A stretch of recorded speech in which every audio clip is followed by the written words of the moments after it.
Hello, I'm John Palatiello, Executive Director of MAPPS, the only national association exclusively comprised of private sector firms in the geospatial field. 2012 is the 30th anniversary of the founding of MAPPS. In those years, it has transformed from an organization of a handful of firms originally engaged in aerial photography and photogrammetry to today's broad-based association of more than 170 firms involved in every aspect of the spatial data market. The market today is very different than it was 30 years ago.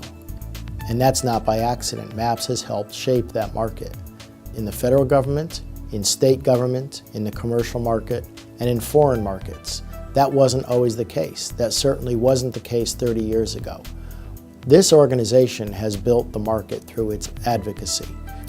I think the members of MAPPS could be very proud of what this organization has accomplished in its 30-year history. First of all, the organization has made great strides in the area of government relations.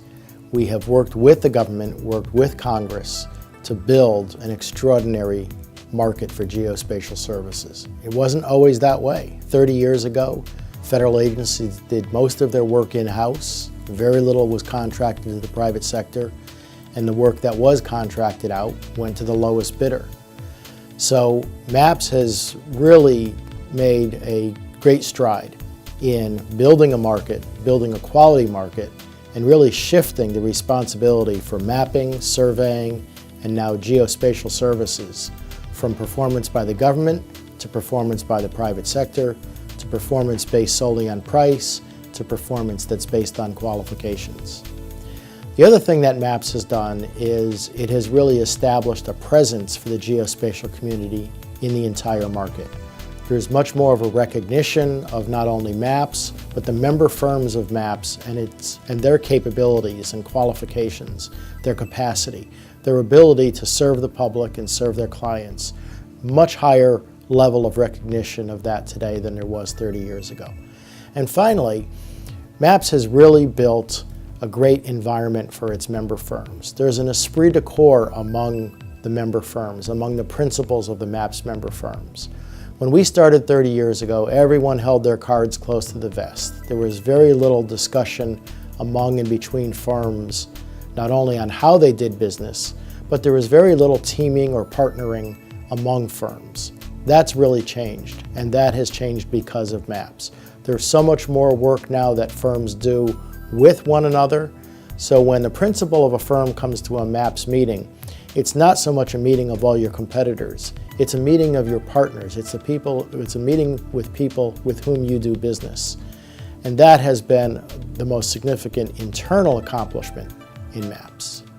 MAPPS is focused on the private sector. So what we deal with is markets, policy, business opportunities. And so the fact that MAPPS is so focused on the profitability of its member firms, business opportunities for its member firms, the business environment in which our member firms can operate, that's what really has been the strength of MAPPS. If there's one constant in MAPPS, it's change. Things are always changing in the geospatial community. This is a very exciting time to be in the geospatial business. It's a very exciting time for firms to be members of MAPPS. The technology is changing. The public awareness of what geospatial is has never been higher. The markets are changing. The way people are using geospatial data is exploding. And so as we look forward to the next 30 years, it's a very bright future for the profession. It's a very bright future for MAPPS. And I, for one, am as excited as I've ever been about this community, this membership, and the excitement that is MAPPS.